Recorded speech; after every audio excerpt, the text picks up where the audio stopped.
When someone mentions English football and 1966, it's hard not to think of this. People are on the pitch, they think it's all over. It is not. It's gone. England are the world champions. But despite a historic moment like England's World Cup win, there's actually a darker fact about that time. A recent study from the Mail on Sunday found almost half of the players from the 1965-66 season in England who've died since did so because of a neurodegenerative disease like dementia or Alzheimer's. This year, the sheer scale of football's dementia problem has slowly reared its head, with name after name of players from that era either passing away with dementia or revealing they'd been diagnosed with it. In November, Bobby Charlton, one of the famous faces of that very World Cup winning team, revealed he too had dementia. He lost his brother Jack in the summer, and teammate Nobby Stiles just weeks ago, both of which also had the disease.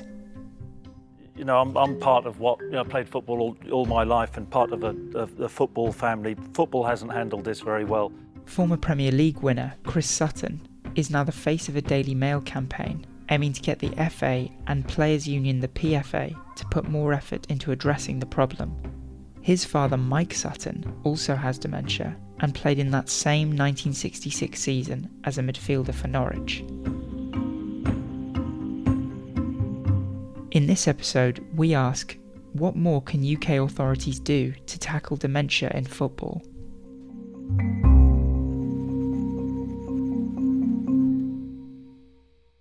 Chris, thanks for joining us. This is obviously very personal for you.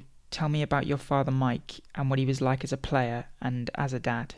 He started his career at Norwich City, in fact, as an apprentice back in the day, and he worked his way up into the first team. He was a utility player, could play a number of positions and played them pretty well. And, I think that rubbed off on me a little bit. He then moved on to Chester City in the Football League and then up to Carlisle, where at the age of 28 he got a serious knee injury and decided to retire and wanted to become a teacher. I was one of his pupils at senior school.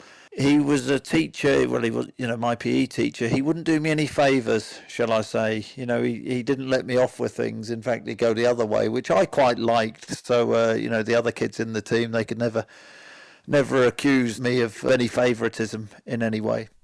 What kind of impact would you say he had on you as a footballer? I think that my dad had a huge influence on my career and on my life. As most children would say about their parents. Of course, you can sort of mould into your parents. One of the biggest things which he taught me, when I was younger, was about work ethic. And I was never the most naturally talented footballer at school and in the local area, but I was pretty good and I scored a few goals as a youngster and I got a trial at Norwich City at the age of 12 years old. But through the teenage years, 13, 14, 15, 16, I've mentioned, my dad was a local PE teacher. He used to get me up out of bed every morning.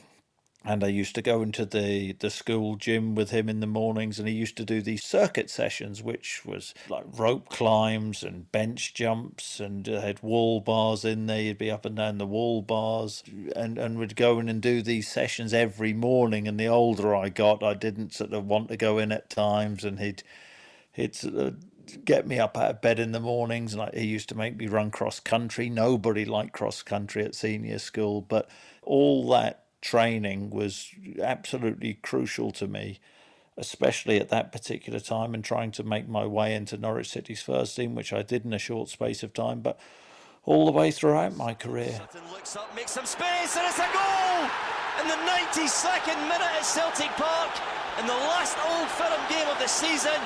Chris Sutton.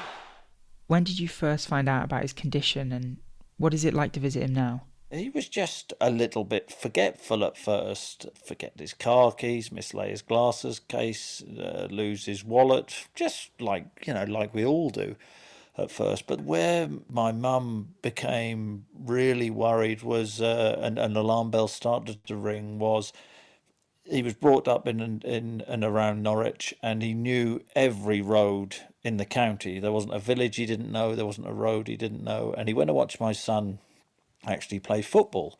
So he'd driven there, and when he drove home, he got lost and he couldn't find his way back home. That's when my mum had real concerns and, had him checked out. And I think the doctor said when the possibility of it being dementia, or, it was the early signs of dementia, and it was through heading a football, and he'd seen cases like that before. That was, of course, the doctor's opinion. And then, it's got progressively worse over the last decade, as it does. Dementia, there's no cure for dementia. You can't get better. It, has got to the stage now where he is in a care home, which was, really tough on my mum, but he became impossible to look after. She was losing her sanity with it, really, because it was, he would have to be near her all the time. And I mean, it was like looking after a little baby. And she talked about suicidal thoughts, and I didn't realise that. For whatever reason, I didn't notice it. It was only when she did an article in the newspaper, and, it was really, really tough for myself and my brothers and sisters to read that. And we were worried, about what was going to happen to my mum as well. So he's been in a care home now for a couple of years. And at first it was, okay, we could go in and see him, and we'd take him for walks and things. And he was, happy enough. And you'd go in and, I'm his son, and spent, all my life with him, and had played local cricket with him, had done everything with him, and he didn't know who I was. And you can imagine that's a hard thing to sort of take in, but you understand that this is part of the disease. Now he spends his days, he can't walk anymore, so he spends his day in a wheelchair. We're in COVID times, or lying on his bed in a nappy all day, and he's lost weight, he doesn't know how to eat. He can't toilet properly, and it's such a sad way for him to end his life. When you hear about the likes of Bobby Charlton, former Wolves captain Mike Bailey, and families of so many other players revealing they also have this disease or a similar one, what goes through your mind? It mustn't come as much of a surprise to you. No, it doesn't come as a surprise to me anymore. I've learned more about the effects of dementia and Alzheimer's, and the link it has to heading a football, and the link there is to it within football because of the stories which are out there. Dawn Astle, of course, her dad, Jeff Astle, who, was a marvellous player for West Brom, superb in the air. He died at the age of 59, choked to death in front of the family through dementia. And, you just have to think about that. People should, sit back and think about that for a second. 59 is no age. And Dawn has campaigned for the last 20 years for dementia to be recognised, and the link between heading a football and dementia. Often you'll see the high-profile names come out, and everybody will say, well, it's really sad, that this former player is suffering from dementia and we need to do more. And then the campaign, for whatever reason, just dwindles out. It's just been forgotten.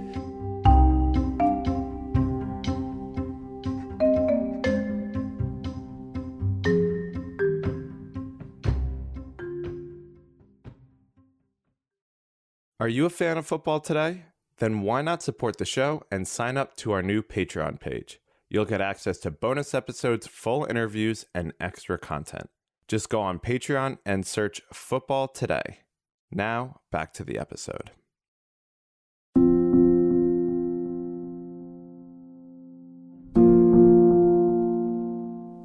What was the moment, Chris, when you thought something needed to change, and when did you start to think you needed to speak out?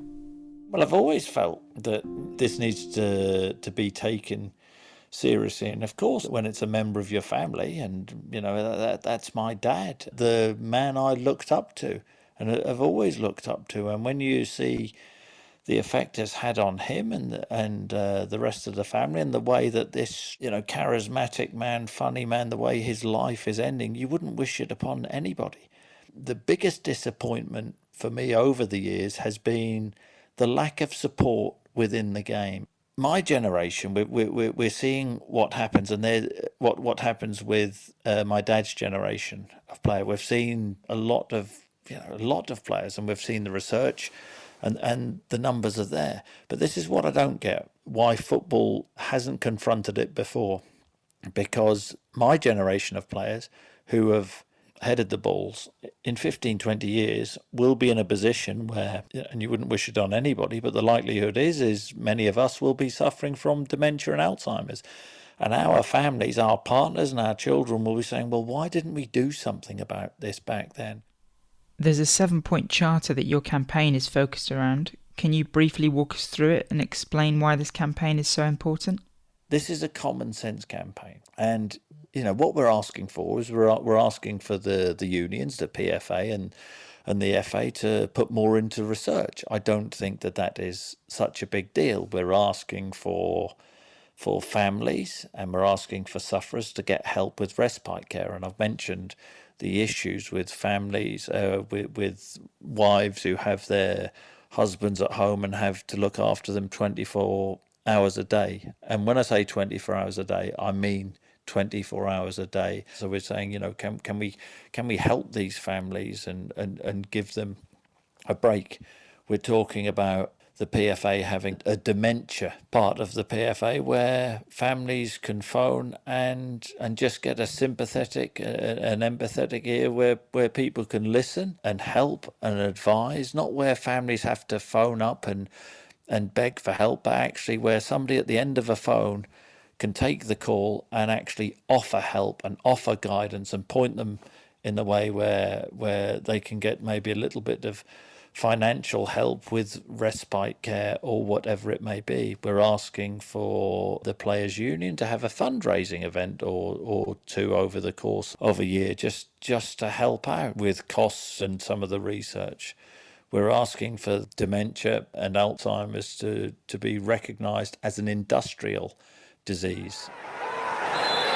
Louise going in as a fearful crack of heads there, and quite a lot of concern among the players who quickly want the physios on there. Another point of the charter is, we all saw the Raul Jimenez and David Luiz clash of heads, and Raul Jimenez fractured his skull, got carried off to hospital, had an operation, and we all hope that, the operation seems to have gone okay, but serious head injury. David Luiz was sat down on the side of the pitch, had a strapping put round his head, went back on the pitch, blood still coming actually out of his strapping. This was after 5 minutes, played on for 40 minutes, was substituted at half time, was taken off, hasn't played in the week. The fact of the matter is that David Luiz should have been taken off. He should have been checked down the tunnel in a dressing room away from all the television cameras by an independent doctor who should have thoroughly tested him out. And then in the meantime, had football actually caught up with other sports like rugby would have allowed a substitute to go on in that particular period. It is such a common sense rule to be brought into football just to catch up with other sports who seem to have a far better duty of care to their players than football does at this moment in time. And we're asking for a reduction in heading in training. We're not asking for heading to be banned. We're asking for a reduction in training. And there are procedures and protocols which we can put in place which can help my children and generations to come, and that's what needs to be done. There's a common misconception that because footballs were heavier 50 years ago, it's safer to head the ball now. What do you say to someone who tries to use that argument? That is not the case. It's all about force. So if we talk about the modern football, it moves much quicker. And this isn't me saying this because I have no scientific background. This is Willie Stewart, the guy who knows about this, who's done the research, who's done the testing. He will explain it far more eloquently than me. But basically, it is the same force. Heading can damage your health. So don't do as many headers. That is the simple message. And you only have to see the stories, the players who have come out. All I can do is try and protect my children. There was an interesting study which came out a couple of weeks ago about it seems that women are more susceptible to damage to the brain from heading footballs than men. I've got a daughter now who's 9. I won't be throwing balls up for her to head. Absolutely not. It's changed my attitude with my children. I've got 5 boys and I used to give them heading drills. And now, I feel guilty about that. That's the way I feel. Who in the right mind, really, if, this stuff, would want to take the children out on a Sunday afternoon down the park and smash balls up for them to go and head when it can damage their health? You wouldn't tell your children to smoke. There's evidence now to show that you're 3.5 times more likely to develop dementia if you're a professional footballer. Why do you think clubs and organisations aren't already looking to adopt these ideas to help their players? And that's a good question. I hope we are getting there through the Daily Mail Charter. I mean, I've had a few Zoom meetings with local clubs to me where clubs are implementing the Charter. I think coach education is important and for the message to get out there. And I think that's a big part of that. And then it's down to coaches and managers to take responsibility and actually get this implemented. But I'm hoping now that this isn't going to go away. And as I say, momentum has been important with this. It needs the backing of the PFA and the FA, and I do believe they can't ignore this any longer. In November, the PFA said they would set up a task force that you would be a part of. Have these conversations gone any further, and are they moving quickly enough? Well, I don't think this can be moved quickly enough. We need to move forward quickly to help these families. I think that at this stage the PFA are aware what they have to do and they have to get on and do it. It's that's as simple as that. I think it's good dialogue is good, but as I say, actions speak louder than words. And the PFA, they're the players' trade union. They haven't done enough over the last 20 years, and they need to do more because this is real. The families are out there. They've asked for help. They haven't been getting help in a lot of cases, and it's the duty of the trade union to give these players and their families help. That hasn't happened. We hope we are getting somewhere now. What's the next step now for your campaign, and what will you do if the FA and PFA decide to ignore your ideas? They can't ignore them any longer. It cannot happen. They can't leave these families alone and let them suffer. They are aware of what they must do, and it's being widely reported through the Daily Mail and the Daily Telegraph. These story after story are coming out daily, and just really opening up to the public of what these families are going through. And I do believe we are getting somewhere because of these campaigns, and because I'm hoping that the PFA, there are people within the PFA who are really starting to understand what has gone on in the past and what needs to be done in the future. So let's wait and see. That's probably the best way to say it, and let's see some action. And I do believe that action will come. It can't not come. Early ball in, there goes Chris Sutton! A third Celtic goal, a crashing header from Sutton! As a former professional yourself, who scored a number of headed goals, do you ever fear dementia as something you could eventually experience yourself? It's a difficult one. The more I know, perhaps there is a little bit of fear, but I can't affect it. What I'm sad about is that I'm sad and sort of angry about is that this has been left for too long. 20 years ago, 20 years Dawn Astl's been campaigning, and maybe it could have saved my dad. Maybe, it could have saved me. Maybe it's too late. But I'm hoping through this campaign that we can save my children, everybody else's children, and generations to come. And I do believe taking action now will, we will all benefit from taking action in generations to come. That's the most important thing.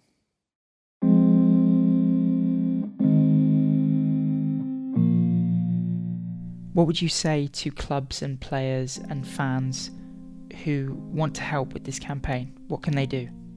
This is an obvious step to take. So, simply support the Daily Mail Charter, the reduction of heading in training, support the charter in terms of let's get this temporary concussion substitution in place as soon as possible. Keep getting the message out there and across, and let's get some help to the families of dementia and Alzheimer's sufferers.